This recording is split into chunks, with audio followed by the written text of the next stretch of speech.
La implosión reguladora es una paradoja de la regulación que deriva del término de Cass Sunstein, del premio Nobel y catedrático en economía en Harvard. Es cuando una regulación o cuando una normativa no consigue el objetivo previsto, que estaba previsto para esta normativa, sino que el resultado es otro muy diferente. Pues bien, esta teoría la he aplicado a las sustancias disruptoras endocrinas, que son EDCs, Endocrine Disrupting Chemicals. Estas sustancias químicas están presentes en todas partes, están presentes en cada una de nuestras rutinas diarias y a nivel global. Estos químicos lo que hacen, como su nombre bien dice, es perturbar el sistema endocrino, perturbar a las hormonas. Es decir, lo que hace es desregular el sistema hormonal.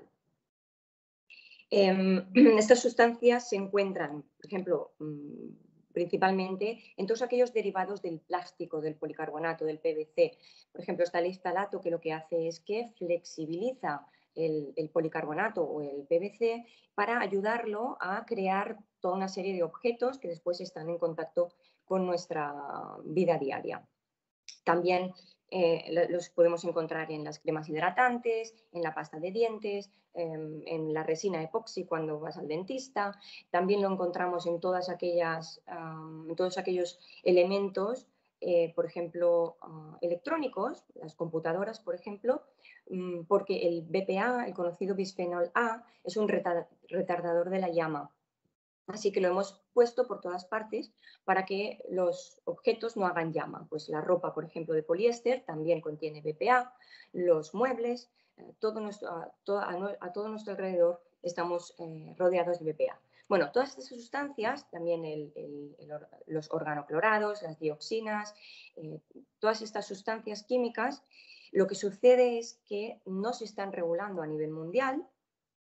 Y, por ejemplo, Europa, que lo está regulando, lo que sucede es que el sector público va por detrás del sector privado, así que si el sector público tarda 1 año y medio en regular una única sustancia, y hay miles de estas sustancias disruptoras endocrinas, si el sector público tarda 1 año en regular una de estas sustancias, el sector privado ya ha sacado 100 en solamente un día. Entonces, el ritmo es muy diferente.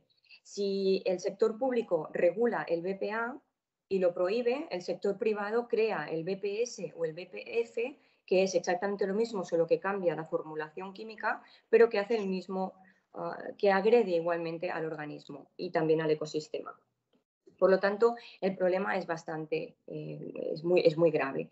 Estas sustancias pasan al sistema, a nuestro organismo, por la piel, dermis, por el sistema gástrico y también por la respiración. O sea que, de alguna manera, la contaminación es es masiva y global, ¿vale?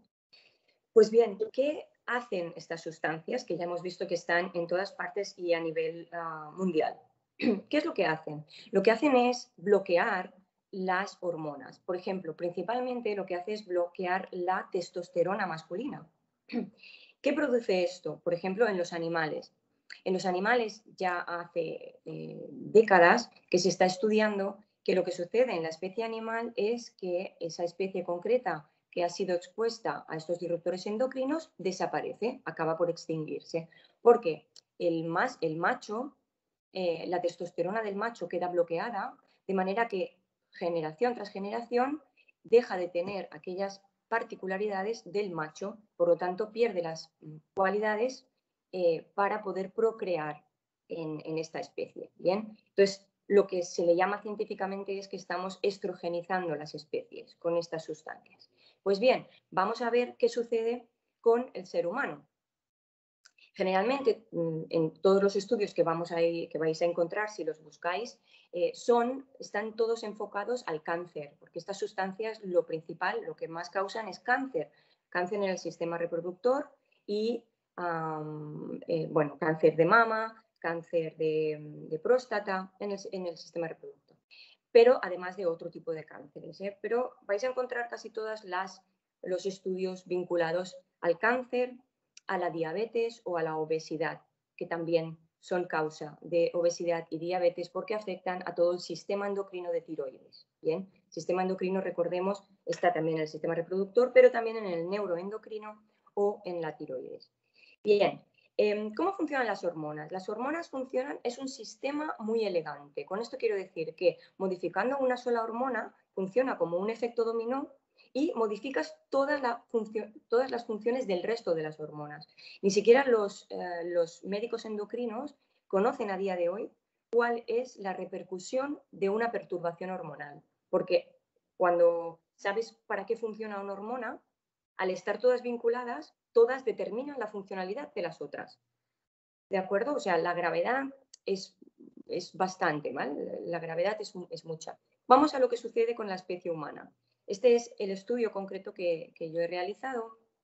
Nosotros, la especie humana, cuando procreamos, cuando el bebé, el feto, está en el útero materno, las primeras 8 semanas de vida todos somos mujeres, todos somos féminas. Entonces, eh, después, dentro de los 46 cromosomas que va a determinar el ADN del bebé, del futuro, de la futura persona, vamos a encontrar el que va a impregnar el género de esta persona. ¿Bien? Pero a partir de ahí es el trabajo hormonal de los andrógenos en el caso masculino y de los estrógenos en el caso estrógenos y otras hormonas femeninas, las que van a determinar todas aquellas características del género humano. Si eres hombre o si eres mujer, pues una voz más aguda, las características masculinas, no solamente a nivel morfológico, sino también a nivel neurocognitivo y a nivel de desarrollo, neurocognitivo, de desarrollo cerebral.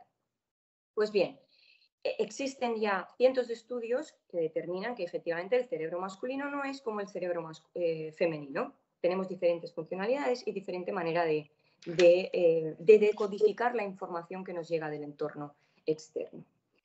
Si estas hormonas están bloqueando la testosterona, en la especie animal ya hemos visto que hay riesgo no, que ya lo hemos visto, que realmente las especies se están extinguiendo. Si ya estamos viendo el problema que hay en la especie animal y estamos viendo los problemas que están surgiendo en la especie humana, deberíamos hacer algo con carácter de urgencia. Os explico un poco los estudios que ya han habido en la especie humana, ¿vale? Con estas sustancias. Por ejemplo, el doctor Agai Levin, que es el doctor que trabaja en la Facultad de Medicina de Jerusalén, él hizo un estudio del esperma, de la calidad del esperma masculino en 5 continentes. Un total de 50 países diferentes. Él extrajo 42.935 muestras de esperma durante 40 años, desde el año 73 al 2011. Y determinó que el esperma, la calidad del esperma humano había descendido en un 52,4%. ¿Qué quiere decir que la calidad del esperma había descendido? Menos esperma y con menos movilidad, e incluso se han encontrado mutaciones de esperma, es decir, con 2 cabezas o con 2 colas. La realidad es que estos espermas han perdido la capacidad de procreación.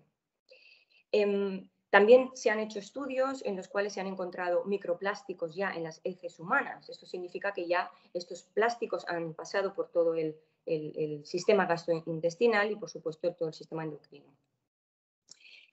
Pues bien, todos estos problemas también van a determinar la disposición neurocognitiva del cerebro humano. Bien, nosotros tenemos una modulación de las emociones mediante la amígdala, por ejemplo, y la amígdala viene regulada por la hipófisis en el hipocampo. Entonces, estas sustancias ya se ha determinado que están disminuyendo el tamaño de la hipófisis, que es la encargada de regular las hormonas en las amígdalas. Y la amígdala, todo el cerebro antiguo, conocido como cerebro antiguo, es el encargado también del equilibrio emocional en las sociedades, en los individuos y por tanto en las sociedades. Por lo tanto, ¿qué se está ya encontrando? Se están encontrando adolescentes con menor capacidad de memoria, con menor capacidad de concentración, con autismos diferentes autismos que no sabemos bien determinar qué tipo de autismo es, hiperactividad. También se ha demostrado que está vinculado al incremento de Alzheimer y Parkinson, porque todo deriva del sistema nervioso central, y por lo tanto también afectado hipocampo, por lo tanto químicos. Todas estas disfunciones en el sistema neuroendocrino lo que nos va a llevar es a sociedades menos productivas, menos eficientes. Lo estamos ahora achacando a las tecnologías. Es que los niños son tecnológicos y se pasan todo el día conectados a las redes. Bueno, podría ser, porque siempre vamos a encontrar una excusa, porque siempre vamos a tener al sector industrial haciendo fuerza y presionando a los gobiernos para que no regulen este tipo de cosas. Pues bien, solamente os explico una relación entre el coronavirus, por ejemplo, y estas sustancias para que podáis ver que el efecto comunidad es lo único que puede parar el efecto de los disruptores endocrinos, así como todo lo que nos está sucediendo en el medio ambiente. Estudios de la Universidad de Georgia en Estados Unidos determinaron, han estado estudiando que en el año 1992, en el cual el gigante asiático China todavía estaba subdesarrollado, él empezó a importar toneladas de residuos, principalmente plásticos, electrónicos y textiles, también papel y cartón. Los países más desarrollados, Europa, Japón, Estados Unidos principalmente, exportaban, llegaron a exportar desde el año 93 llegaron a exportar en el año 2016, solo en el año 2016, China ha importado 7 millones de toneladas de residuo plástico, solo plástico. Y esto le ha creado un beneficio de 3,7 millones de dólares. Pero es que desde el año 93 han importado un total de 106 millones de toneladas de residuo plástico. O sea, imaginaos todo el beneficio que le ha comportado esto al gigante asiático, a China. Bien, ¿qué hace China? China, durante estas 30 años, 3 décadas de importación de residuo plástico, manufactura todo este residuo plástico, lo convierte en toda esta serie de objetos de rutina diaria que tenemos y en este millón de cosas que tenemos convertido en plástico y lo vuelve a exportar, eso sí, cobrando a los países más desarrollados. Y los países más desarrollados importan todos estos productos manufacturados que provienen de sus propios residuos en cantidades ingentes. Bueno, en esto lo que os quiero dar a entender es la movilidad internacional que tenemos con cualquier cosa. Ahora lo estamos viendo con la pandemia, ¿no? Pues un pequeño mercado local de la ciudad de Wuhan ha parado la economía mundial, ¿verdad? Porque realmente ese mercado, bueno, no estaba regulado. Quizás es una de las causas. Entonces, lo que consideramos es que solamente podemos las comunidades, yo digo las comunidades globales, pero las personas formadas en comunidades parar todos estos movimientos, todos estos inputs que nos están llegando a nivel global. Es decir, o nosotros somos responsables, comunidades responsables, personas responsables en nuestro consumo y en nuestra forma de vivir, o realmente el sistema natural, el ecosistema natural no lo va a soportar, no va a haber manera de que lo soporte. En mi reloj, Richard pone 14:23 minutos, pero no sé exactamente cuántos teníamos. Tranquilo. Tú termina tranquilo, ¿Teníamos todavía? Bien. Bueno, pues nada, simplemente explicaros que China ahora, que ya no le interesa todo este residuo, toda esta importación de residuos plásticos, ha comunicado a la Organización Mundial del Comercio un veto a la importación de residuos. ¿Esto qué es? Bueno, ha prohibido que se importen un total de 24 desechos de residuos, ¿no? Todo aquel que no se pueda manufacturar de manera fácil. Bueno, ¿esto qué ha causado? Este veto se realizó en el año 2017 y ¿esto qué ha causado, por ejemplo, en Estados Unidos? Bueno, han empezado a enterrar toneladas de residuos porque no sabemos qué hacer con ellos. No hay un sistema de desaparición de residuos y como continuamos con la la conducta de utilizar todos estos objetos de un solo uso, no hay manera de parar toda esta alteración hormonal que estamos padeciendo y que, bueno, de momento se traduce en desórdenes en la salud, pero si todo continúa vamos a tener un problema importante. Esto, por ejemplo, también lo he conectado, que por eso estamos aquí haciendo un estudio internacional bastante exhaustivo en Vietnam, porque el agente naranja, ¿os acordáis en la guerra de Vietnam? El agente naranja que los estadounidenses utilizaron para limpiar de maleza Vietnam, para ver si podían hacer salir de los túneles a los vietnamitas, bueno, eran dioxinas policloradas, entre otras cosas, eran pesticidas, ¿vale? Los mismos pesticidas que estamos utilizando ahora en la fruta que nos comemos. Ellos lo suministraron en dosis 20 veces mayor de las digamos, de las permitidas. Pero con todo y con eso, ahora tenemos todavía una cuarta generación en Vietnam que está padeciendo todavía los efectos de estos disruptores endocrinos. Y entre estos disruptores endocrinos que estaban, por ejemplo, en el agente naranja, podemos encontrar las dioxinas, por ejemplo, el TCDD, que todavía lo podemos encontrar en los plásticos que se queman, por ejemplo, en la combustión de fósiles, ya sea carbón, petróleo, gas natural, madera.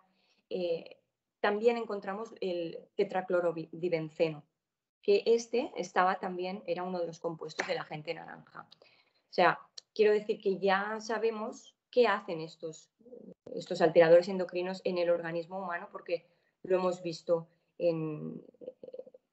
hace casi 100 años, ¿no? Entonces, continuamos con la exposición y solamente mediante la responsabilidad humana, digamos, de consumo comunitario, vamos a poder, si no pararlo, por lo menos minimizar la exposición. Bueno, muchas gracias. Si queréis más información, siempre podéis ir a consultar mi libro, Emociones y Género en la Era del Plástico, que también hay un capítulo para minimizar en nuestra rutina diaria la exposición a disruptores endocrinos. Bueno, muchas gracias, Estela. Seguimos con la exposición de Genaro Reynoso Jaime, Vida y Alimentación, testimonio desde las revelaciones de la cuarentena por COVID-19. Adelante, Genaro. Buen día. Gracias a todos. Quiero decirles de entrada que yo había inscrito mi tema a otro grupo que tiene que ver con la alimentación y escribí un texto amplio. Sin embargo, como me recomendaron trabajarlo con ustedes en este grupo, pues voy a leer el siguiente texto. En la primera parte lo que hago es contar mi historia personal que tiene que ver con la alimentación. Narro cómo me alimenté en la infancia, con los cambios de lugar de vida, los cambios concomitantes que vinieron en la alimentación y la tecnología que estuvo presente. Todo para desembocar en que me enfermé. Entonces, el escrito que voy a presentarles tiene parte de ahí. Dice así: la historia alimentaria que he narrado tuvo su resultado en que accidentalmente, a través de la unidad móvil del Instituto de Seguridad, me enteré que tenía prediabetes. Debía deshacerme del sobrepeso inmediatamente y alimentarme de forma diferente. Pero era un problema quitarme de encima en poco tiempo lo que había resultado de una práctica de 40 años. Inicialmente, hubo un periodo de negación de que mi páncreas estuviera dejando de producir insulina o que mi sistema autoinmune impidiera el metabolismo de la insulina y esos hechos provocaran la acumulación de glucosa en la sangre, por lo que durante ese periodo seguía siendo la vida como hasta entonces. Sin embargo, pronto aparecieron otras manifestaciones de neuropatía diabética en la piel, por lo que después de los estudios correspondientes se confirmó que padecía diabetes mellitus tipo 2. La toma de conciencia repentina de que el resto de mi vida dependía de hacer lo que nunca o pocas veces había hecho, cuidar de alimentarme adecuadamente, hacer ejercicio permanentemente, tomar medicamentos y evitar el estrés, me llevaron a dejar un trabajo, porque tenía 2, y así tener tiempo para alargar la duración de mi vida. Comencé entonces a pensar que lo que me llevaba a la boca cada vez que tenía que comer. Retomé el ejercicio físico con caminatas diarias y regresé a jugar fútbol en un equipo de superveteranos, así como a visitar cada vez al médico para que me checara y recetara los medicamentos adecuados. Con la dedicación a un solo trabajo, el estrés bajó, pero no desapareció, pues el ritmo que impone ser profesor de tiempo completo, adscrito a un instituto de investigación, de una universidad que mantiene sueldos bajos, pero promete incrementar los ingresos con el programa de estímulos y la pertenencia al Sistema Nacional de Investigadores, incita a la autoexplotación disfrazada de realización personal. En la condición de salud que he descrito, he sorteado el ritmo de trabajo y priorizado las recomendaciones médicas para seguir viviendo. Eso ha tenido como resultado una considerable baja de peso y control de los niveles de glucosa. Pero estoy consciente de que a pesar de la disciplina se va dando un desgaste paulatino del funcionamiento de los órganos y el consumo de los medicamentos tiene efectos secundarios todavía desconocidos. Tema 2. La pandemia del coronavirus. El tipo de alimentación y los cuidados para sobrellevar la diabetes debieron extremarse con la noticia de que un nuevo virus había aparecido en China. Estaba haciendo estragos entre la población de una región y había aparecido en México a fines de febrero del 2020. El virus SARS-CoV-2, como fue llamado, atacaba las vías respiratorias y agudizaba al extremo de la muerte a quienes pertenecían a la tercera edad y o padecían otras enfermedades como diabetes, hipertensión arterial, obesidad o tenían afectado algún órgano. Ante la letalidad del virus en sociedades enfermas, los gobiernos, entre ellos el mexicano, decretaron la suspensión de casi todas las actividades económicas y el confinamiento domiciliario para evitar el contacto social y disminuir las posibilidades de contagio.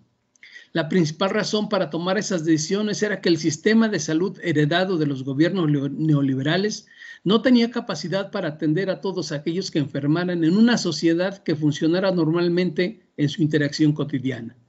La propagación del virus vino a revelar no solamente la incapacidad humana para dar respuesta rápida, a pesar de la soberbia y exaltación de la ciencia y la tecnología, sino también la naturaleza del Estado neoliberal, en tanto era el encargado de promover el negocio particular de casi todos los rubros, incluido el de la salud.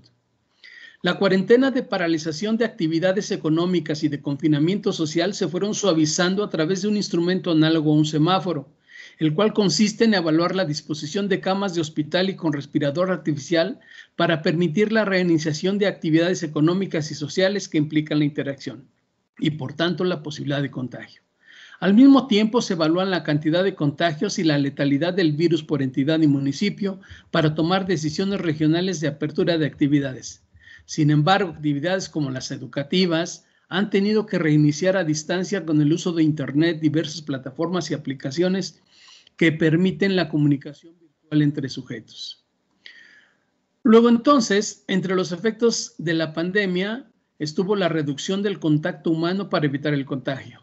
Así, el confinamiento en las casas fue resultado, pero también causa, de una nueva situación dada la necesidad de la comunicación para realizar actividades de sobrevivencia o simplemente para dar salida a la condición humana de ser gregario. Esa nueva situación se compone de algunos elementos que, por una parte, agravan mi historia personal y por otra se convierten en la posibilidad de mejorar la condición de vida. Entre las consecuencias negativas está la acentuación del sedentarismo, es decir, la imposibilidad de recorrer los espacios de la ciudad y del centro de trabajo para realizar actividades antes cotidianas que significaban moverse y que en estos meses se han reducido a permanecer sentado en los distintos espacios de la vivienda. Se puede estar un rato en la sala, otro en la cama, en la cocina, pero particularmente estar en una silla frente a la computadora se ha convertido en el mayor esfuerzo de fortaleza física, puesto que hay que pasar horas y más horas sometido a la dictadura del Internet para tener contacto con las personas representativas de las distintas actividades necesarias, particularmente la relacionada con el trabajo y otras actividades que pueden realizarse solo por este medio. Aunque el sedentarismo ya era parte de mi historia personal como habitante de la ciudad, no eran tan visibles sus efectos, debido a la movilidad que implicaba la vida anterior a la pandemia. Pero ahora he podido observarla como causa del deterioro de mi salud y debo realizar actividades que contrarresten sus secuelas negativas en la nueva condición de trabajar en casa. Entre ellas está la de planear la alimentación, comer en un horario adecuado y destinar tiempo a la realización de ejercicio físico dentro o fuera de la casa, evitando el contacto. A pesar de los esfuerzos por disciplinarme en el cuidado de la salud, casi siempre es más fuerte la presencia de las tecnologías de la comunicación a través de las redes sociales para sujetarme a la inactividad corporal y liberar mi energía mental en su consulta, que se convierte en una suerte de vicio o adicción. Tal vez por mi condición humana y necesitar de la comunicación con los otros, estoy pendiente permanentemente del WhatsApp para saber si alguien me escribió algo y de pasada mandar un saludo con la ilusión de que conteste a alguno de mis contactos.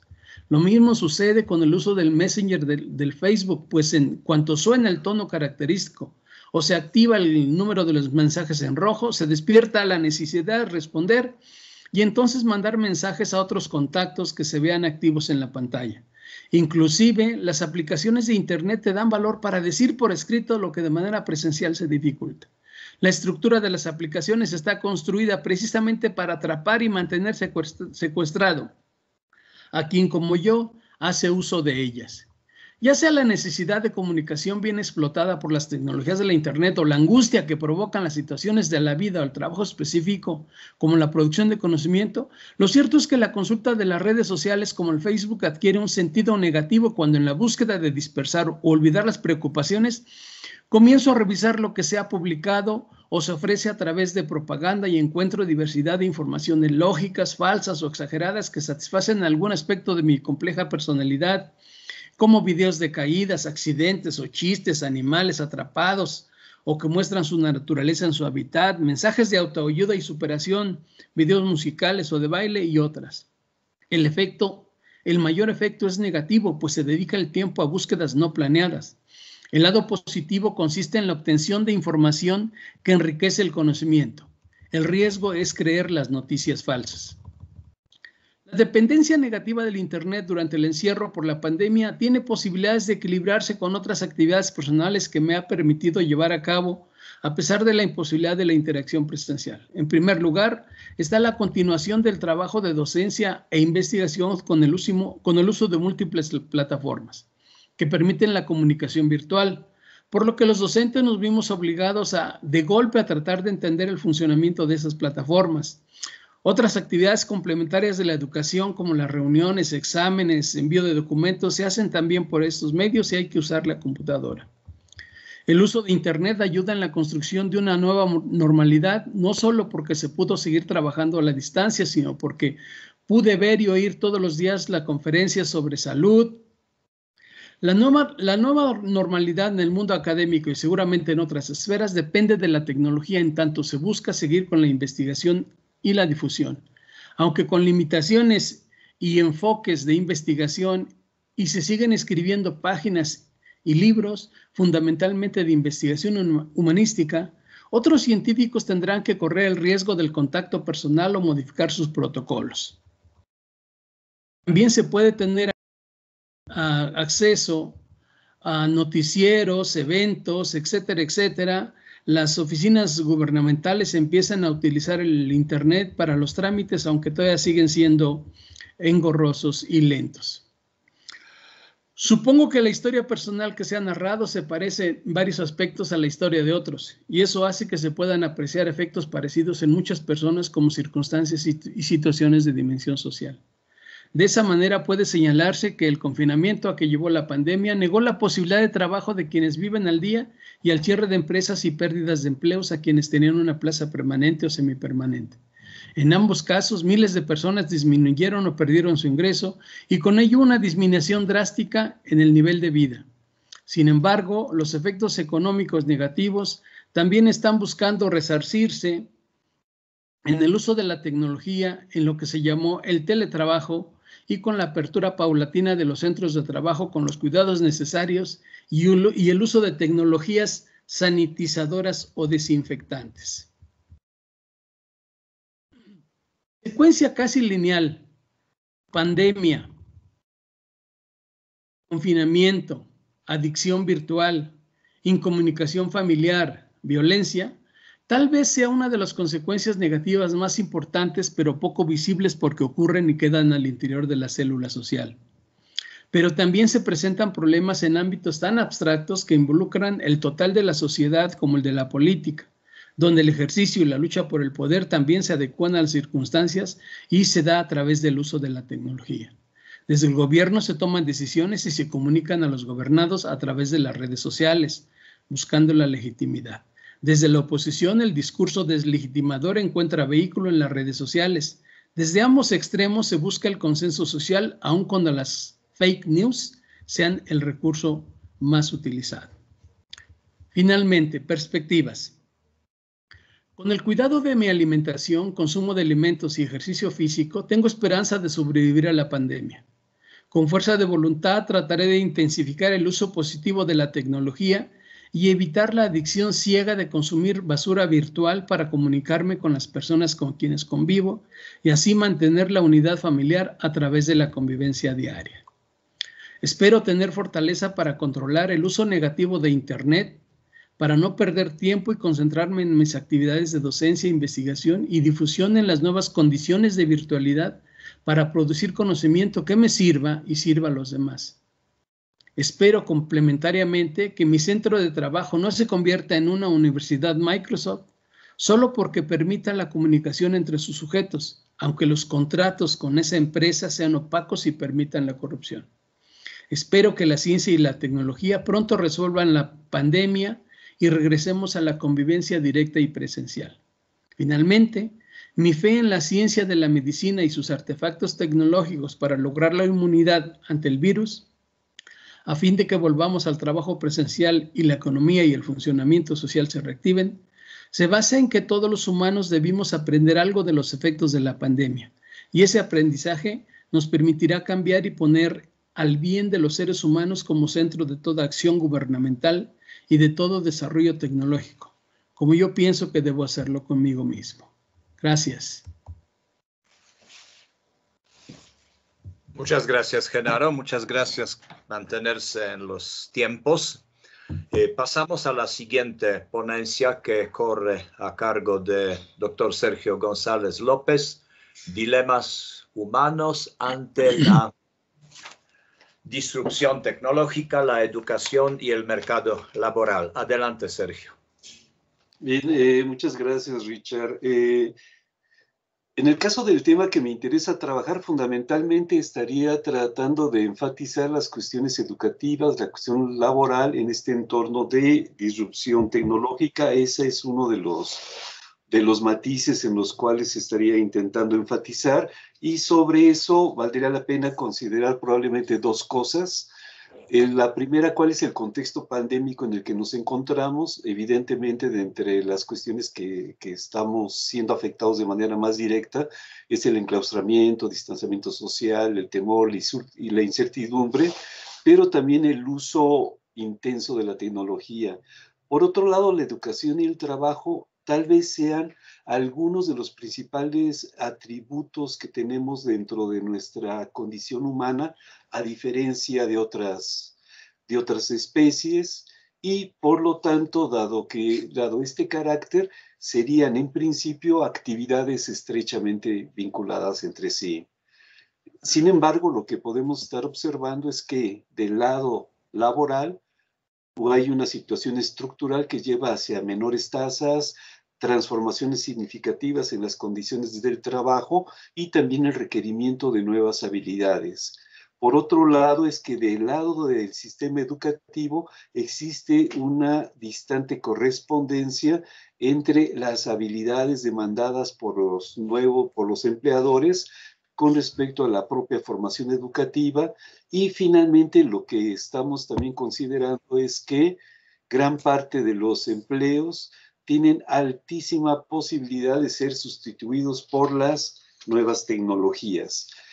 Ante ello, la tecnología, curiosamente, durante esta situación pandémica de enclaustramiento, se está constituyendo en una de las posibilidades que nos permite estar interactuando. En ese sentido, en buena medida, una de las modalidades a través de las cuales se elabora en términos del enclaustramiento es este tipo de panóptico entre impuesto y consentido que estaría en determinada manera vinculado con lo que se denomina como Internet de las Cosas.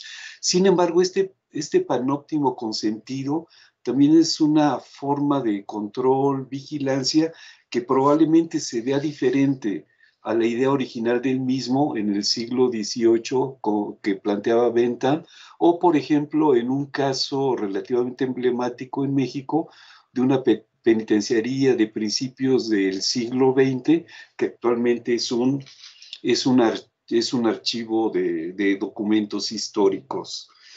Todo esto, el panóptico anterior a este panóptico, se debe en buena medida por la evolución que han tenido las propias tecnologías. Evidentemente, Internet desde el 60 a la fecha se ha acelerado de manera significativa. También son los transistores sobre chips de circuitos integrados que recuperan esta idea de la ley de Moore de duplicación alrededor de cada 2 años.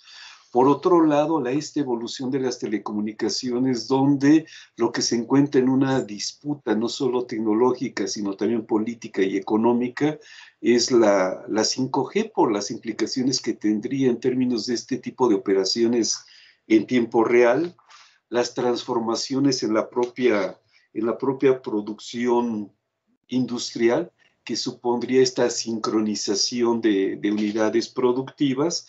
Y tras de todo esto, evidentemente, hay intereses, empresas, dinero, en el cual es buena parte de los principales beneficiarios e impulsores de esta situación, por supuesto, son las empresas dedicadas hacia las nuevas tecnologías. Uno de los aspectos importantes de esta nueva tecnología que nos impacta, creo, de manera significativa como humanos, tiene que ver lo relacionado con la inteligencia artificial. En el caso de la inteligencia artificial, fundamental, una de las vertientes tiene que ver con una imitación de funciones cognitivas en términos de percibir, razonar, aprender y resolver problemas, pero no solamente se trata de una cuestión de software, sino incorpora aspectos de lógica informática e incluso filosofía, y tiende en una de sus vertientes a asimilarse a las funciones humanas, pero también hay otra vertiente donde sigue su propia lógica. Ante ello, los gobiernos y probablemente buena parte de nosotros vemos un aspecto positivo, solo un aspecto positivo de las nuevas tecnologías. En el caso de los gobiernos lo plantean como servicios más rápidos, prevención de conflictos, problemas de infraestructura, ataque a cuestiones criminales, pero también lo que podemos observar es que a través del Big Data hay un control significativo de comunidades en lo político, en lo económico, en lo social, e incluso se plantea que sería un nicho significativo de negocio de alrededor de casi un millón de millones de dólares de aquí al 2035. Por otro lado, también, y regresando a lo que sería el punto en el cual estaríamos tratando de enfatizar, la relación entre el trabajo con la inteligencia artificial para las empresas tiene varias ventajas, evidentemente. Uno es el ahorro de costos, el mejoramiento de la capacidad de respuesta, adaptación y de prosperidad en un mercado que resulta desafiante, particularmente en un mercado incierto. Y esta incorporación de la tecnología incluye tanto programas de automatización, robótica, voz, dispositivos, aprendizaje automático, etcétera, etcétera. Y todo ello fundamentalmente altera la relación productiva, económica, social con los humanos, en los cuales se analizan los datos, se toman decisiones, se realizan nuevas tareas y por lo tanto se modifican las posibilidades del flujo de trabajo. En ese sentido es que las empresas prevén en el corto plazo una elevación en los porcentajes en el uso de este tipo de tecnologías, pero también lo que consideran es un cambio para poder tener una posición competitiva donde lo fundamental tiene que ver con la cuestión de los datos. A través de los datos se consigue tener un acercamiento más próximo a los clientes, pero también por otro lado a las habilidades de la fuerza laboral. En este sentido, la situación de confinamiento en la que nos encontramos, lo que supone, y se ha planteado de manera muy significativa, que se trata de una principalmente economía de datos, y precisamente la situación en la que estamos seguro está generando una cantidad impresionante de datos para ser utilizados de múltiples maneras. Por otro lado, también la inteligencia artificial tiene cierto tipo de implicaciones hacia la cuestión educativa, donde también incremento significativo de inversiones, aceleramiento en las tasas de uso, fundamentalmente en el caso de Asia, y se estaría pensando en mercados más lucrativos a nivel mundial, donde aparecen jugadores clave, que evidentemente lo que privilegian es el negocio vinculado con las cuestiones de la tecnología, y una de las posibilidades, de las modalidades de ello tiene que ver con cuestiones educativas, pero sin embargo no se trata de nuevos jugadores claves que son instituciones educativas, sino fundamentalmente empresas. Por el otro lado, el escenario a través del cual se están orientando es el proporcionar retroalimentación e instrucciones inmediatas y personalizadas a los alumnos sin la intervención de un tutor humano. En este sentido es que vale la pena estar pensando cuál es el objetivo, la pretensión, el sentido que tiene la educación, no solamente lo que sería la educación dentro de las instituciones educativas, sino fundamentalmente como una de las principales condiciones humanas. Con base en ello, y también visto en este caso por el Foro Económico Mundial, hay una serie de nuevas habilidades que se estarían requiriendo ante estas transformaciones importantes del mercado laboral, de la tecnología, etcétera, que les he estado comentando. Y en estas, un elemento central tiene que ver la cuestión de la incertidumbre y el riesgo. Dicha institución global presenta una especie de mapa de relaciones o grafo donde muestra la interacción entre riesgos económicos, ambientales, geopolíticos, sociales y tecnológicos.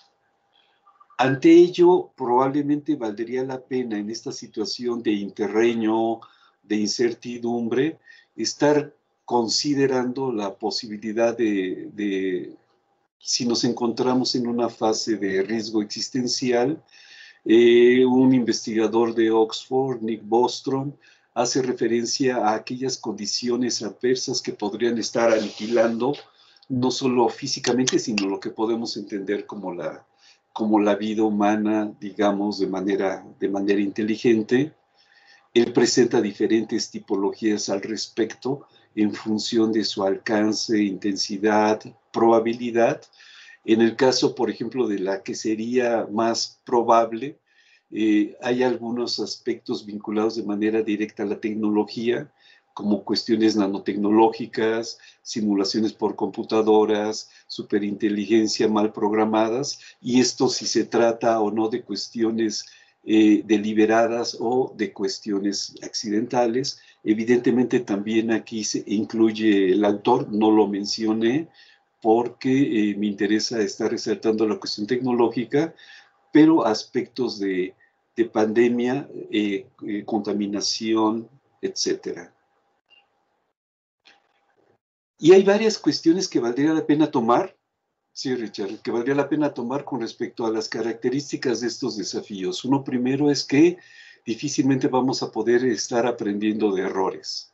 O sea, prácticamente si nos equivocamos, el costo puede ser significativo, que no nos daría una oportunidad para tratar de llevar a cabo las correcciones pertinentes. La otra parte es la necesidad de la búsqueda de otras formas de regulación, porque las instituciones y las normas desarrolladas fundamentalmente desde los gobiernos no nos estarían dando posibilidades al respecto. Y una cuestión adicional relevante es que es un problema que abarca a todos. En ese sentido, según este autor, se trataría de riesgos existenciales de bienes públicos a escala mundial. Al respecto se presentan diferentes problemas éticos con respecto a la inteligencia artificial. Evidentemente aquí solamente mencionaría dos. Uno en términos del desempleo, qué sucede después del final de los trabajos. Otro en términos humanitarios, cómo afectan las máquinas a nuestros comportamientos e interacciones, pero se tratan de dilemas éticos que, de otro gran número importante de dilemas éticos. Este tipo de cuestiones, como otras, ya son tratados tanto por instituciones como organizaciones de diferente orientación, diferente tipo. Y por el otro lado, esto nos lleva a tratar de plantearnos una cuestión. O sea, ¿qué tanto las condiciones actuales de nueva normalidad se podrían establecer como algo nuevo, o fundamentalmente si se trata de la exacerbación, de la aceleración de proyectos que hemos venido trabajando tiempo atrás y hacia los cuales no tenemos una seguridad de lo que estaría sucediendo? Entonces, para finalizar, valdría la pena preguntarnos si en efecto esta llamada nueva normalidad está modificando o no la exaltación del utilitarismo, el instrumentalismo, la individualización, si está modificando o no la especialización disciplinaria, la respuesta al mercado, la idea de la individualización y el éxito personal, dejando de lado las cuestiones que tenemos en común como especie,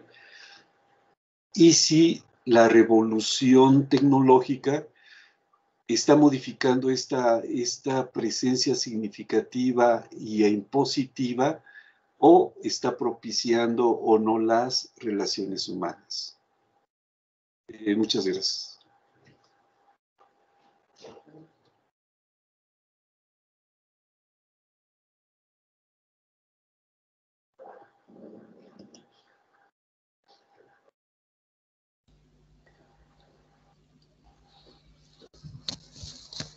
Perdón, no sé.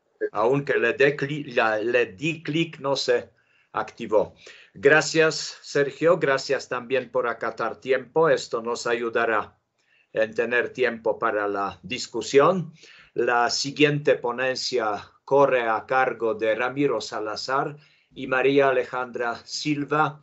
Coronavirus, la construcción social de una enfermedad global que genera dudas y totalitarismo. Entiendo que va a exponer maestra Alejandra, doctora Alejandra, perdón. Sí, sí, sí. ¿Qué tal? ¿Cómo les va? Un gusto. Querías pasar el power, pero no sé, estoy con problemas. Tranquilo. Si necesitas ayuda, te ayudamos con mucho gusto. Tienes que dar clic sobre tu pantalla y debe aparecer, ya te apareció. Y ahora... Aparentemente ya tienes cargada bueno. Porque está el cuadradito con este crucecita. ¿Y ahora qué hago? Aprieta el... ¿Cuál? Aprieta ahí, Alejandra. ¿Qué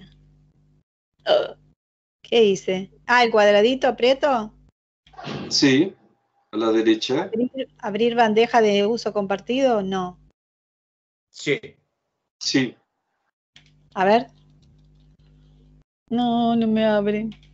Tranquila, porque a veces tarda unos hasta 5 o 10 segundos para para cargarse y después todavía transmitir la imagen a nosotros. Ay, no sé. Entonces, Si no, tranquilo, tranquilo. ¿y si se la paso por un costado y la suben ustedes? ¿No? ¿Es más difícil? Una de las desventajas de esta plataforma de Teams es que tienes que estar al mismo nivel con tu exposición y con el... Bueno, no importa. Entonces, si no importa, hablo. No hay drama. Espera, pero prueba, no te rindes. Alejandra, ¿tienes abierto tu presentación? Espera, a ver. Presentación. Sí. Ajá. Ábrela en PowerPoint. Sí, ahí está. ¿Y ahora aprieta el rectángulo con la flechita. ¿Cuál? ¿El de la pantalla? Sí, el que está en el... Bueno, ves que está el video, el audio. Sí. Y luego está el rectángulo con la flechita. Sí. Ese aprieta ahí, por favor. Ajá, ¿y ahora? Esperar, ahora esperar. Porque sale ahí. ¿Y ahora? ¿Qué tiene que aparecer? ¿Ves tú la imagen de tu presentación? A ver ahora. No, no la vemos. No, yo tampoco la veo. ¿Qué será? ¿Que le pasa algo? Tranquila, haz la última prueba. Primero checa si tienes en tu pantalla la presentación. Puedes bajar. Si sabes cómo bajar el Teams, checa si tienes en tu pantalla la proyección. Ah, si tengo en mi pantalla. Ok, entonces ahora sube Teams. Sí. Eso puedes subir de diferente manera. Normalmente aparece un pequeño imagen y en esta imagen das clic sobre una flecha, ¿cómo se dice? Diagonal. En esta flecha diagonal debe aparecerte a toda pantalla. Cuando te aparece imagen en toda la pantalla, da clic sobre pantalla para que te aparece esa tira que mencionó doctor Sergio. La tira con un rectángulo rojito, con cámara, con micrófono y con un cuadradito con una flecha hacia adentro. ¿Ya llegaste hasta aquí o no? No, ahí no se quedó nada. ¿Dónde quedaste? ¿Dónde te No, quedaste? arriba me dice toda la pantalla, ventana de la aplicación o pestaña de ROM. Compartir tu pantalla, dice. Bueno, ¿Toda la pantalla será? Sí, comparte la pantalla. Reunión. Sí. A ver, compartir. Ahí le puse reunión. ¿Y? Espera porque algo está apareciendo. A ver, avisen. ¿Qué pasó? ¿No pasó nada? Por lo pronto no pasa nada. Bueno, yo hablo, porque si no, sí, se pasa el tiempo, si les parece. Sí. A ver. Sí, total, después se los paso. Bueno, un gusto conocerlos. Les cuento que nosotros, el trabajo nuestro tenía como objetivo principal formular algunos de los principales dilemas que representa una aplicación generalizada de una terapia única para poblaciones diferentes y con gobiernos de tradición autoritaria. En realidad hicimos un análisis en general, pero priorizamos la Argentina, ¿no?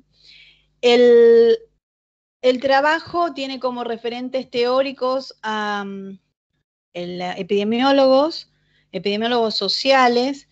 Les cuento que nosotros con Ramiro hemos trabajado casi 20 años en la Cátedra Medicina y Sociedad en Rosario, en la Facultad de Medicina, justamente desde esta visión de la epidemiología social. Entonces, lo que nosotros nos propusimos es analizar las corrientes de salud y cuál es el abordaje que se le está dando a la pandemia. Las primeras dudas que aparecen respecto al abordaje es que cuando se piensa en la salud globalizada, se piensa desde la difusión de una enfermedad de un país a otro, pero entendiendo que la globalización de la enfermedad significa la interdependencia de la salud y que en realidad la enfermedad es causa de tanta pobreza, es decir, no es casual que se distribuya la TBC, el dengue, la malaria, el ébola entre países, sino que tiene una raíz social. La otra cuestión es, ¿qué pasa cuando hablamos de pandemia? Que es la otra duda. Hasta el año 2009 se analizaban los casos de mortalidad, pero desde la década, desde el 2009 se empiezan a plantear una nueva definición de pandemia donde ya no importa la gravedad, sino que con que sea contagiosa puede ser definida pandemia, es decir, una enfermedad infecciosa que se extiende geográficamente, ¿no? Pero que no tiene nada que ver con la gravedad en muertos por millón. Entonces, este cambio en la definición de pandemia, digamos, está acompañado de cambios en la financiación de la Organización Mundial de la Salud, que pasa a depender más de fondos privados que de fondos públicos. Entonces, cuando uno analiza este cambio en la definición de salud global de pandemia, también encuentra un cambio en la definición de la metodología. Es decir, se pasa de analizar como metodología la tasa de frecuencia, de prevalencia de la enfermedad, analizando tiempo, lugar y persona, a un método de análisis universal, es decir, el método matemático del Imperial College, que reemplaza al de Oxford, y por otro lado, la inteligencia artificial de la Johns Hopkins, que también reemplaza a esta visión epidemiológica. Es decir, estos dos métodos, de alguna manera, pasan por arriba de la ciencia de la médica que estudia las pandemias, que es la epidemiología, y la epidemiología social o la epidemiología sin números. ¿Y qué es lo que hay entonces? Esta metodología nueva se basa en un abordaje diferente, donde no se considera tiempo, lugar y persona, sino que parece que todos somos iguales en el mundo, ¿no? Esto fue ya denunciado por Wolfgang Wodardt, que fue presidente del Consejo de Salud de Europa, y planteó que esta visión de pandemia en realidad lo que generaba eran falsas pandemias, detrás de las cuales había intereses económicos de imponer vacunas, ¿no? En realidad, más respondía a esos intereses que a otra cosa. Bueno, este médico alemán hizo esa denuncia respecto a la gripe A en el 2010 y ahora volvió a realizar la misma denuncia. Y en la misma tónica, otro médico alemán, Sucharit Bhakdi, también escribe un libro que se llama la falsa pandemia, ¿no? Ahora para analizar la pandemia del coronavirus. ¿Por qué plantea esto? Porque desde esta visión que estamos hablando, es decir, donde importan los contagios, pero no la gravedad, uno encuentra que en todos los países, y acá, bueno, yo se los voy a pasar para que vean el cuadro, es decir, tienen en todos los países, bueno, incluso Latinoamérica que nos interesa a nosotros, el porcentaje de población que sobrevivió al COVID es un 99,967%. Es decir, que la gravedad no es tal para decir que hay que parar una economía, parar un país. ¿Por qué? Porque la mortalidad en todos los países es menos del 0,01% si uno lo analiza desde esta visión de la epidemiología que estamos hablando. Ahora, si uno lo analiza en términos absolutos con la visión de la inteligencia artificial, tiene otra dimensión.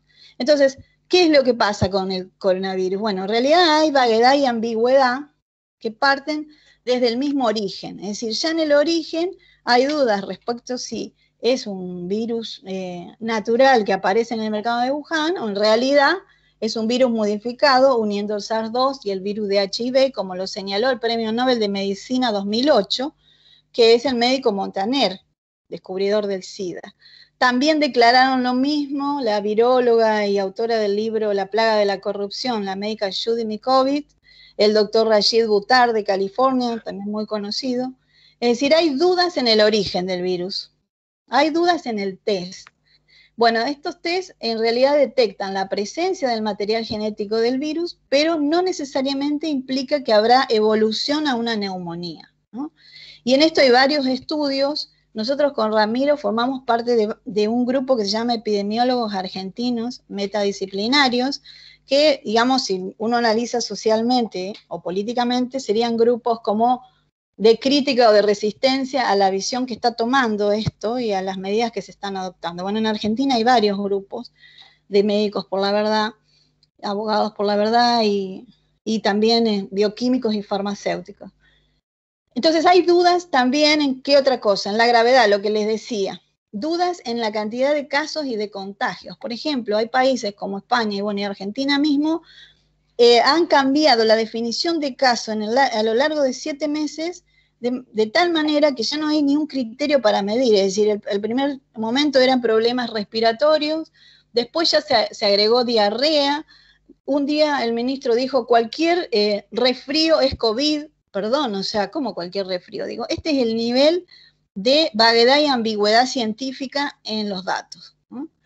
La otra cuestión también que está en duda es la visión que decíamos antes de creer que todos somos iguales y negar la comorbilidad, es decir, otras enfermedades por la edad y enfermedades preexistentes, como se habló recién, la diabetes, bueno, problemas oncológicos, inmunológicos, bueno, HIV, es decir, hay una cantidad de enfermedades que son comorbilidades, además de cuestiones sociales, como como decíamos antes, la exposición al trabajo, el medio ambiente en el que vive, el acceso al sistema de salud. Bueno, cuando decimos que, digamos, esto en realidad pareciera que está ocultando otra cosa y por eso las políticas digamos, desconocen estas desigualdades sobre las que trabaja la epidemiología social, es porque en realidad pareciera que se están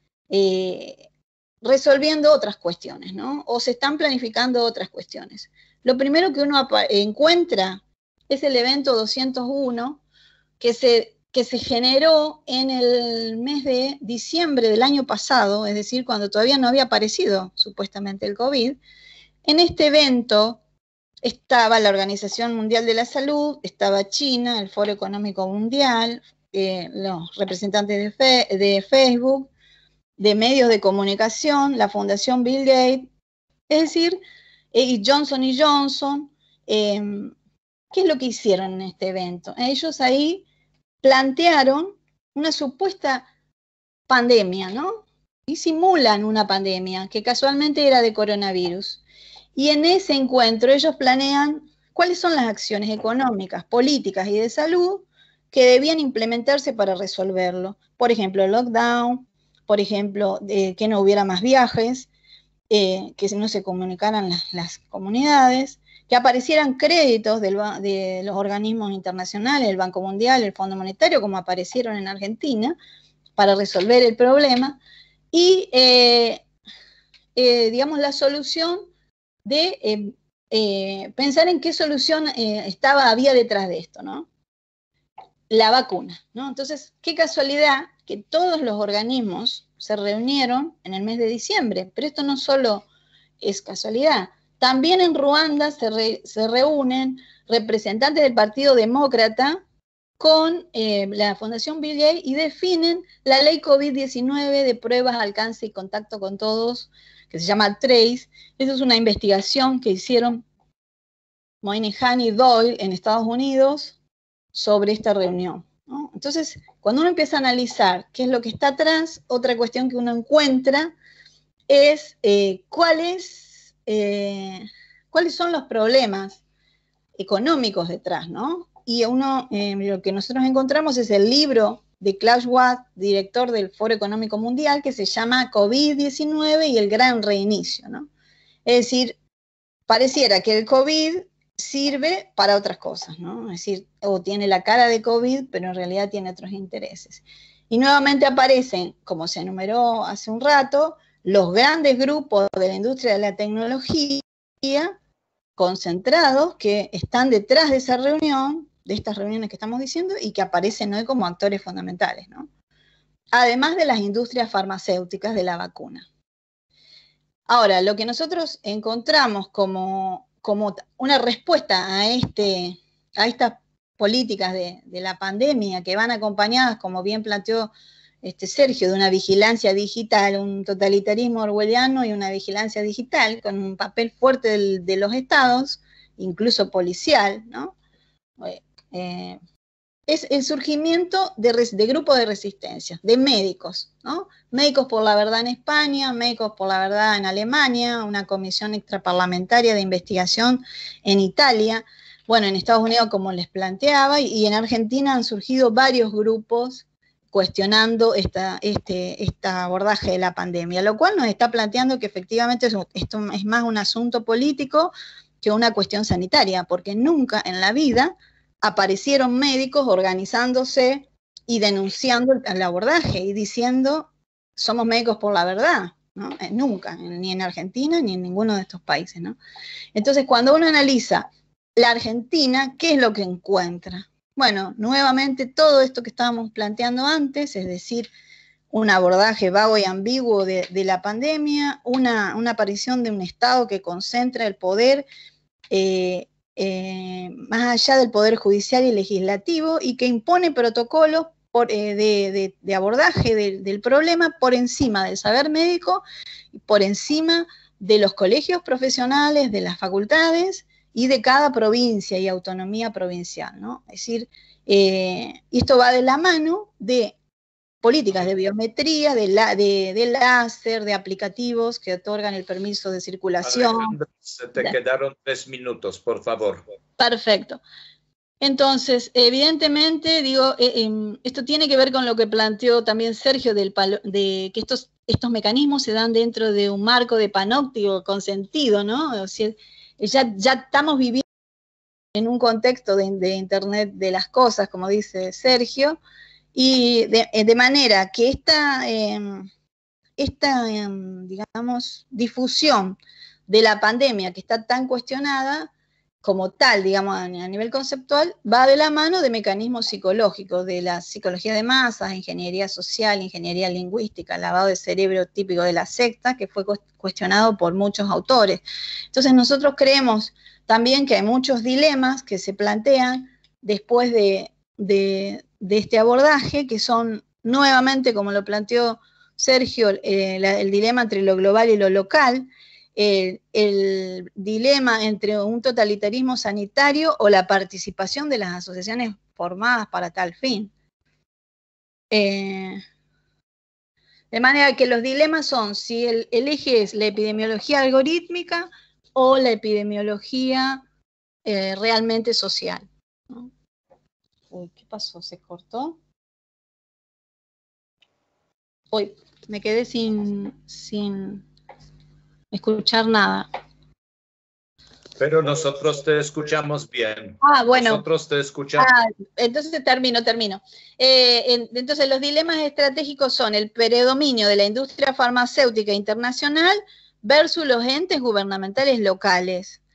La definición de los asesores del gobierno es global o los asesores del gobierno tienen que ser sin intereses globales.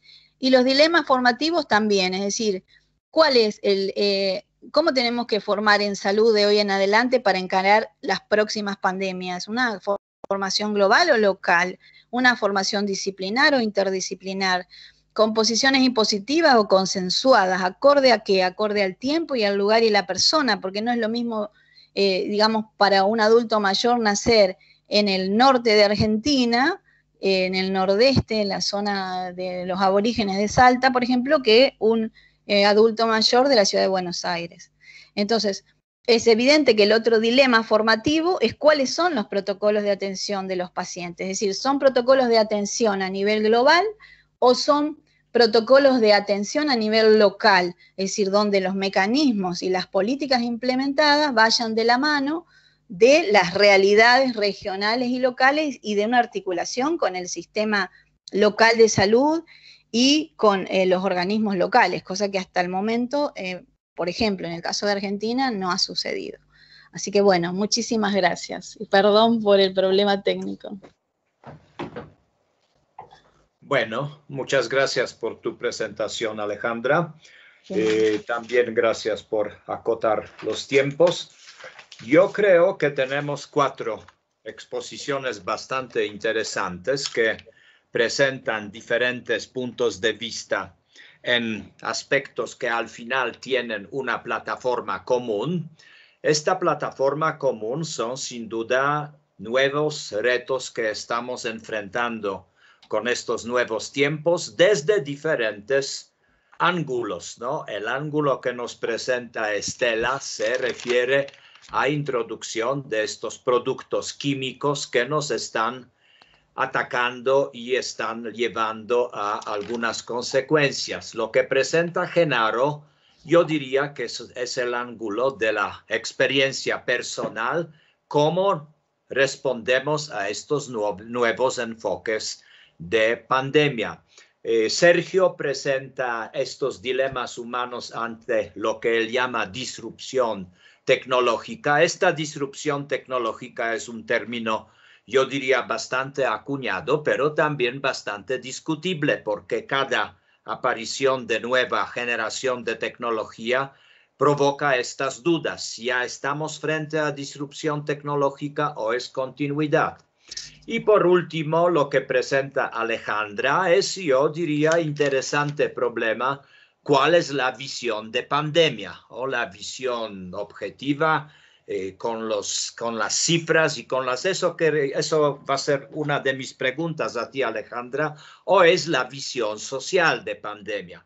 Obvio que estas no son compatibles porque cada una parte de diferentes suposiciones. Sin prolongar más mi participación, quisiera que en primer término abrimos la ronda de las preguntas de los colegas que participan en esta mesa. Las preguntas pueden ser cruzadas entre los miembros de la mesa, pero también tenemos pequeño público, entonces también animo a los colegas de público que plantean las preguntas a los expositores, y si no, yo aviso que tengo un paquete de preguntas, entonces no nos salvamos de responder y de discutir. Adelante, si hay alguien quien quiere plantear preguntas, hay dos posibilidades: a través de una manita que se encuentra precisamente en la tira que nos aparece cada rato en la pantalla, o prendiendo cámara y levantando manos. También hay posibilidad de plantear preguntas. Teóricamente existe tercera, a través de chat. Se puede ir planteando preguntas a través de chat, pero esta ya es un poquitito, no tanto complicada, pero un poquitito más lenta. Entonces, adelante, pregunto si hay colegas que quieren participar. Nos quedaron 25 minutos para la discusión.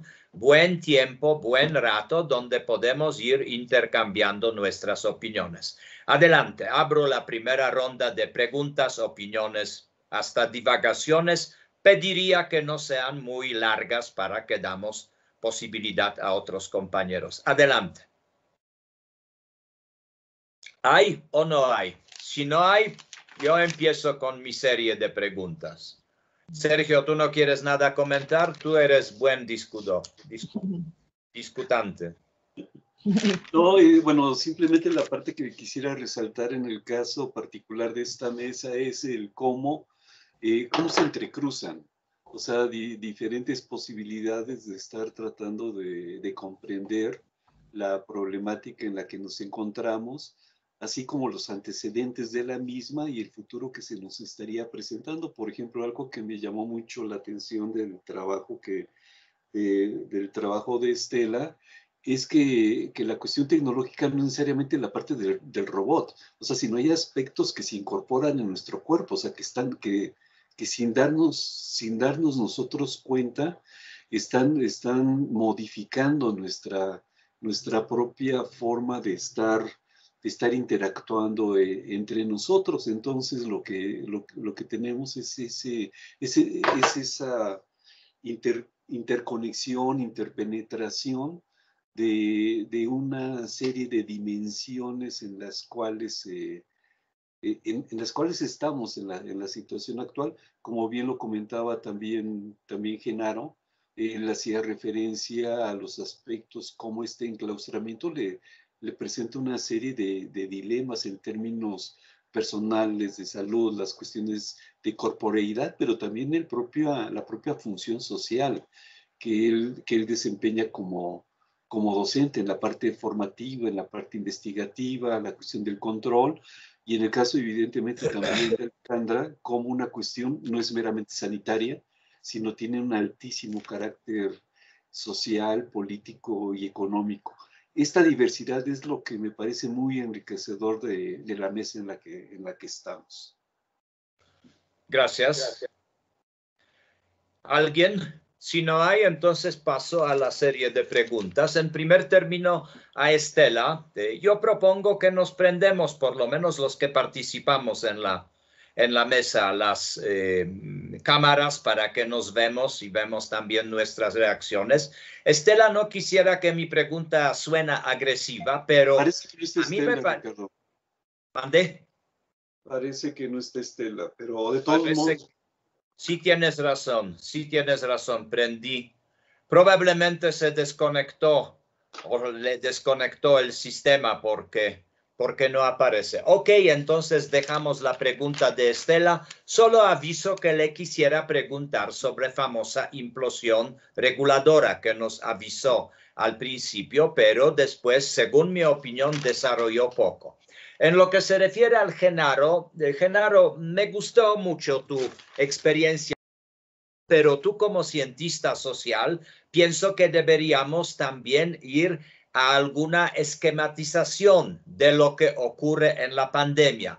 En nuestro mundo de economistas funciona así llamados hechos estilizados. Si tú podrías mencionar por lo menos 4 o 5 hechos estilizados que están ocurriendo en nuestro, ¿cómo se llama? Precisamente lo que ocurre ahora durante la pandemia. Si ya podemos ir, porque es nuestra obligación de los cientistas sociales, es nuestra obligación ir buscando de esto algunas tendencias generalizadas, algunas tendencias comunes, ¿no? Entonces me gustaría si podrías sacar 3, 4, 5, lo que tú consideras pertinente. Nota bene a propósito tu exposición, no sé si sabes que en estos días apareció famosa clasificación de Bloomberg de los 53 países en la respuesta a pandemia, donde México ocupa el muy significativo lugar 53 de los, ¿cómo se llama? Incluso de unos 6, 8 países latinoamericanos que están también en los últimos lugares, pero no en último lugar como México. Eso es para nosotros muy significativo. No sé, no quiero desarrollar esa discusión. Yo sigo insistiendo que pagamos en México pagamos la factura de 2 hechos: descuido del sistema de salud y descuido de formas de vida en México. Esa factura vamos a pagar todavía por muchos años. En lo que se refiere a Sergio, que es por supuesto muy interesante, a mí me gustaría especialmente, Sergio, si tratarías, porque repito, según mi opinión, es nuestra obligación de los cientistas sociales un poco divagar sobre consecuencias de esta inteligencia artificial en el sentido de educación, ¿no? Porque tú mencionaste, aunque no tuvimos oportunidad, de estas nuevas habilidades que nos están presentando, que aparecen con inteligencia artificial, pero ¿qué retos esto lleva a nosotros en educación? ¿Cuáles van a ser las, ¿cómo se llama?, consecuencias que también debemos asumir los que educamos futuros colegas que van a trabajar con estas nuevas habilidades que precisamente provoca inteligencia artificial? Y para Alejandra, una pregunta y podríamos llamarlo, divagación. Entonces, ¿qué, Alejandra? ¿Existe pandemia o no existe pandemia? Porque para mí, en sentido numérico, pandemia sin duda existe. Y eso encontramos bien claro en cifras. No sé qué tanto conoces en cifras. La mortalidad promedia es verdad que calculada en Europa es 0.68 0.2% para COVID y para los gripes anteriores fue 0.1%, lo que significa que la característica principal de este COVID-19 es que es aproximadamente 7 veces más agresivo. Provoca 7 veces más muertes en el número de gente que se enferma. Se está llevando a cabo los cálculos. Si, por ejemplo, se hubiera enfermado mitad de los mexicanos a COVID, con este porcentaje, 0.68%, significa que nos espera 440,000 muertos todavía.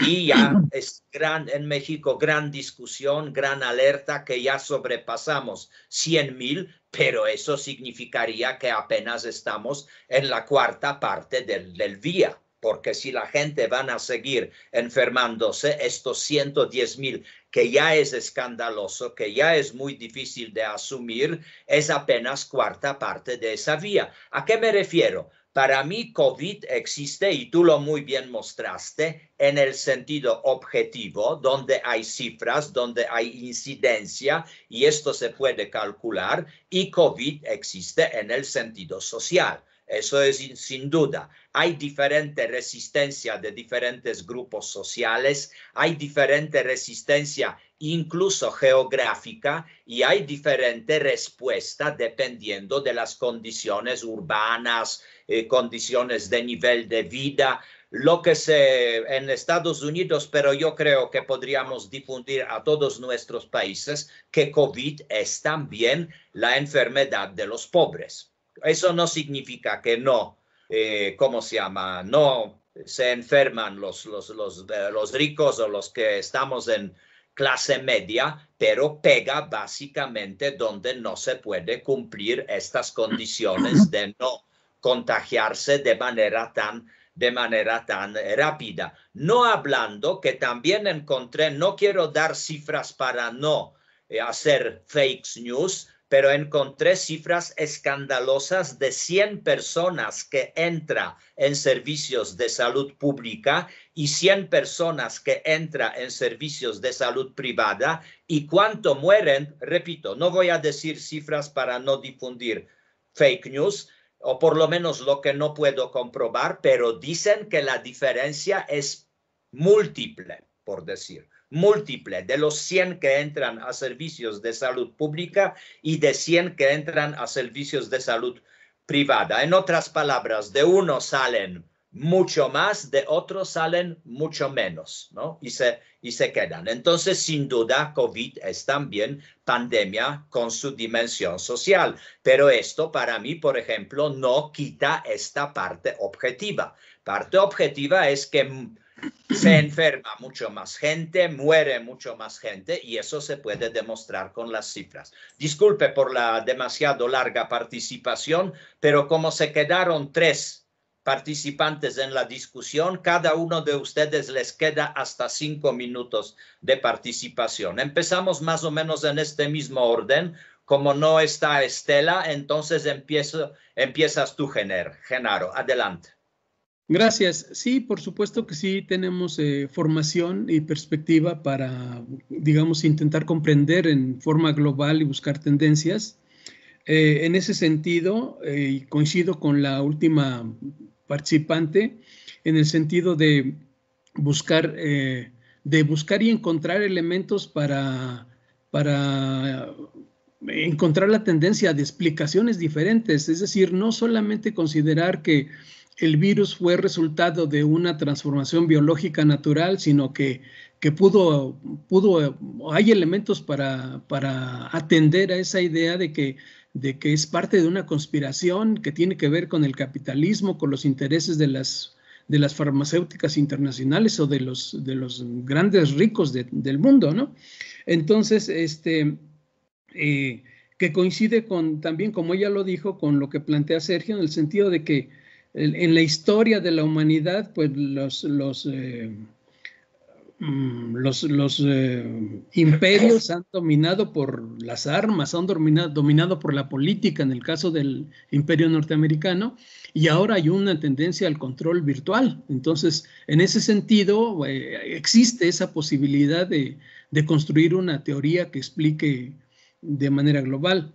En otro sentido, y no es coincidencia que el interés del capitalismo haya formulado una política diferente en los últimos 30 años y que haya reducido el tamaño del Estado, y que en el caso mexicano la reducción del Estado se haya combinado con un sistema político corrupto, y que el resultado no haya sido el descuido desde mi punto de vista del sistema educativo y de la cultura, sino que la fomentación o el fomento de esa cultura y la poca importancia de la educación y del sistema de salud sean resultado de los intereses que sirven al capitalismo y a los capitalistas locales, ¿no? Recordemos simplemente el control que tratan de ejercer sobre los medicamentos para cáncer que se le venden al gobierno y que el gobierno debe distribuir. Los actos hasta de robo que ha habido, que muestran precisamente que hay un interés ahí de quienes obtienen ganancias con este funcionamiento del Estado neoliberal.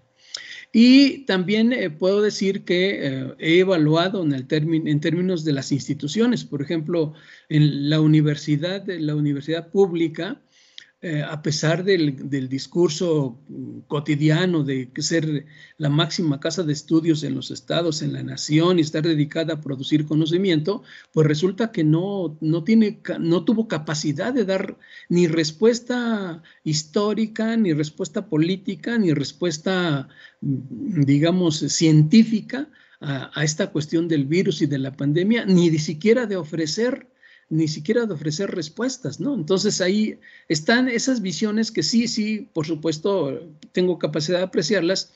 Sin embargo, el enfoque que yo le di, como le dije al principio, tenía una intención. Yo escribí algo para explicar mi propia situación en esta circunstancia, porque ya de por sí que me hayan diagnosticado diabetes me puso en una posibilidad de morir si no me cuido. Y luego con el hecho de que tener diabetes es una comorbilidad, si viene el virus, entonces estoy en un doble sentido al borde de la muerte, ¿no? Entonces eso me hizo reflexionar y tratar de escribir mi historia para saber en qué circunstancia me encontraba, y por eso el enfoque, digamos así, personal y de reflexión de lo que estoy viviendo. Muchas gracias. Doctor Sergio. Bueno, sí, yo creo que la educación es fundamental en la situación actual, pero lo que significa es el replantearnos el carácter de la propia educación, y fundamentalmente está recuperando la idea de formación de proyectos de sentido, de proyectos de personas, porque lo que ha sucedido es que lo que se está privilegiando evidentemente es esta cuestión disciplinaria, científica, que sí es necesaria, pero ha desequilibrado el otro aspecto de sentido que debería tener la educación, y buena parte de esto se expresa precisamente en la cuestión donde se da un desarrollo tecnológico acelerado, pero no tiene un correlato en términos de forma, acuerdo, regulación, consenso, para que en efecto el objetivo de todo este desarrollo, de toda esta creatividad, esté favoreciendo a las propias sociedades. En ese sentido, creo que ese tipo de visiones fundamentalmente instrumentalistas no solo se expresan en la propia tecnología, sino en las propias formas en las cuales se organizan las instituciones. Nos están privilegiando los datos, productos, evidencias, etcétera, o sea, la cuantificación, dejando de lado este aspecto cualitativo que supondría el aspecto formativo. Y en ese sentido, hacia dónde probablemente tendría que estarse orientando es hacia la búsqueda de nuevas formas de consenso y organización social, y esto en varios sentidos. Uno primero tiene que ver con las cuestiones de discutir, precisar y actuar hacia cierto tipo de valores, hacia cierto tipo de cuestiones éticas, y por el otro lado también en la búsqueda de otras formas de organización social donde todos los humanos tengamos cabida. O sea, no es a través de un eficientismo productivista que frecuentemente desplaza a una cantidad importante de gente, sino es otra forma de arreglo social al que creo que las instituciones educativas o la gente preocupada con ello debería buscar para no ser promotora de la desigualdad y de la exclusión. Gracias. Muchas gracias, doctor Sergio. Doctora María Alejandra Silva, por favor.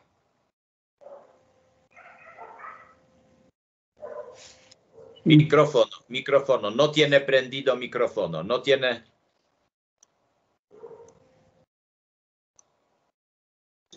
Ahora. Sí. Ahora sí. Digamos, cuando yo al principio hablé de la cuestión metodológica, me refería justamente a esa cuestión de, nosotros somos investigadores y sabemos perfectamente, cuando uno hace una selección de la unidad de análisis y el universo de observación, uno orienta la investigación. Quiero ver esto, quiero ver el otro. Y cuando uno decide cómo hacer la cuantificación, también está dándole un sentido. ¿Qué es lo que pasa acá? Digamos, la pandemia es digamos, como la construcción social de la pandemia se da dentro de una especialidad de la medicina que es la epidemiología.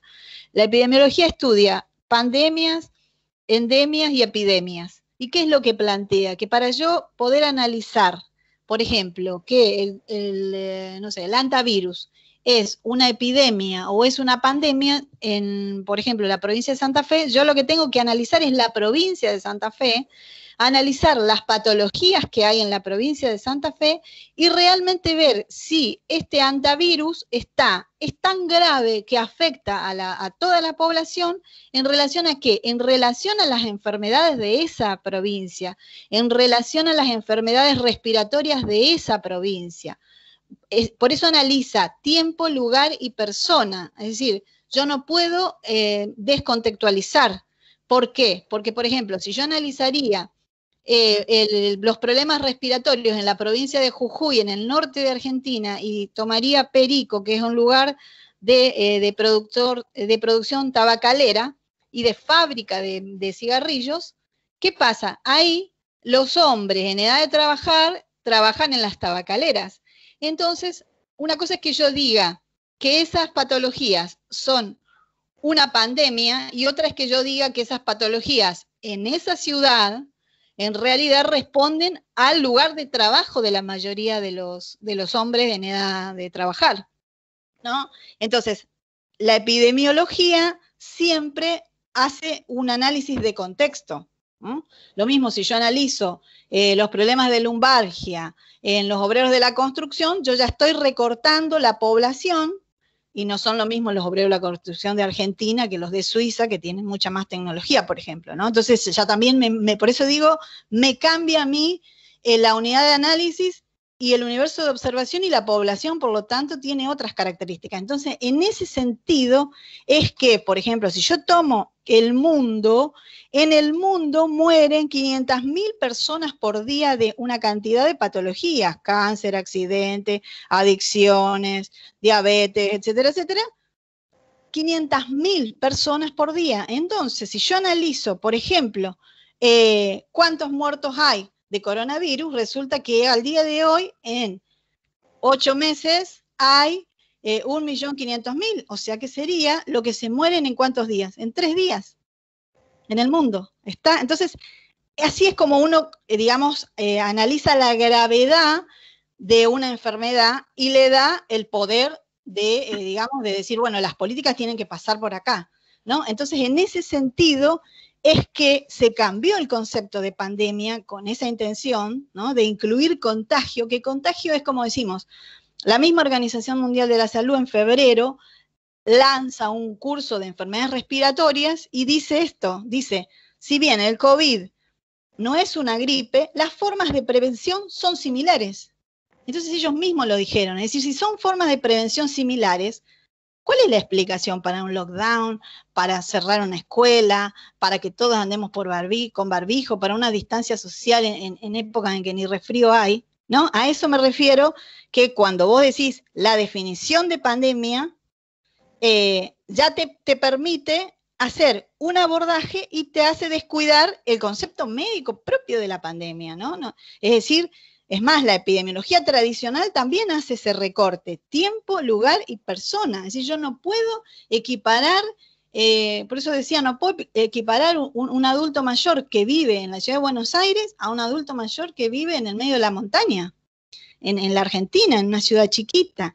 Entonces, eso por un lado. Y respecto a la enfermedad y la mortalidad, la otra explicación es que, no enfermamos y morimos todos de la misma forma y a la misma edad. ¿Por qué?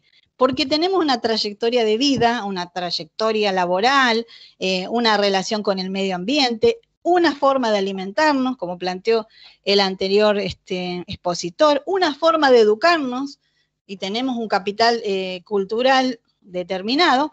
Entonces, tampoco yo puedo analizar sin cruzar con esos datos, ¿no? Pues decir, bueno, como usted mismo planteó, por ejemplo, cuando uno analiza Río de Janeiro, en Río, ¿dónde hubo más contagios? Hubo en Copacabana, en todo el sur, donde vive una determinada clase social. Pero ¿dónde hubo más mortalidad? En la zona norte, en las favelas. Es claro, es decir, una cosa es ver el contagio y otra la mortalidad. Entonces, ¿qué pasa? El 99,9% de los que se contagiaron en Río están perfectamente en su casa, ¿no? Y solamente un 0,01% es el que murió, pero vivía en la favela. Entonces, tenía todas las condiciones sociales, de acceso a la salud, de educación y de trabajo, porque muchos eran esenciales, por ejemplo, empleo en negro, temporario, precarizado, sin acceso a la salud, etcétera, etcétera. Hay un sociólogo que me pasó una investigación que hicieron en Río donde se ve claramente esto, es decir, una cosa es el contagio y otras son los que murieron, ¿no? Entonces, a eso nos referimos que si vos decís es pandemia, tampoco es pandemia, porque, por ejemplo, esto que te estaba planteando de los datos en términos numéricos, por día mueren 500.000 personas, bueno, lo mismo en Argentina. Yo había hecho el análisis de Argentina, y en Argentina mueren 1.000 personas por día. Entonces, si hasta este momento se murieron 40.000, es lo que se mueren en 2 meses, y hace casi más de 7 meses que estamos con pandemia y con cuarentena, ¿no? Entonces, es lógico decir que es pandemia. Por eso digo, todo depende cómo yo hago el recorte del universo, la unidad de análisis y la metodología que tengo en cuenta para contar. No sé si fue claro. Bueno, muchas gracias. Si hay algunas otras observaciones, algunos otros comentarios, nos estamos llegando al límite de tiempo. Si no hay más, quisiera agradecer a todos los participantes en la mesa y también agradecer a nuestro pequeño público que nos asistió. Felicitar a los expositores. Siempre es un pequeño estrés preparar algo y decir algo en público, entonces quisiera felicitarles y acabamos esta mesa para en 15 minutos empezar la siguiente sesión de este mismo subgrupo.